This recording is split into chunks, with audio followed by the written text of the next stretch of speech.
C'est vrai que vous, moi, nous sommes focalisés, totalement concentrés sur l'arrivée des consoles next-gen.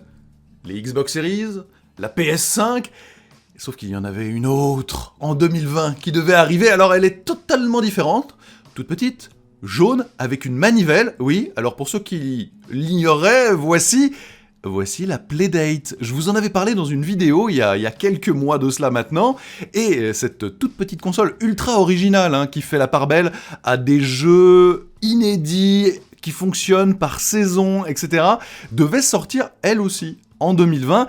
Eh bien, elle est reportée. Regardez, dans une mise à jour qui vient de tomber là il y a quelques jours maintenant, eh bien Playdate annonce ceci. Bien que 2020 s'efforce très fort de nous vaincre, de la fermeture de notre usine pendant de nombreux mois, notre apprentissage à tous, à travailler ensemble depuis chez nous, nous n'avons jamais arrêté de travailler sur Playdate. Et enfin, nous voyons une lumière au bout du tunnel jaune vif. Alors, premier point, la saison 1 des jeux est bouclée, avec plus de jeux que prévu.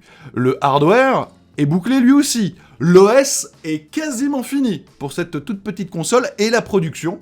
Voilà, la production va pouvoir débuter le mois prochain. Donc, ça y est, ça arrive, c'est très concret. Alors, je rappelle que c'est une machine qui sera vendue 149$ et qu'elle sera limitée à 20 000 unités dans un premier temps pour le lancement. Évidemment, on n'est pas face à un Microsoft ou à un Sony.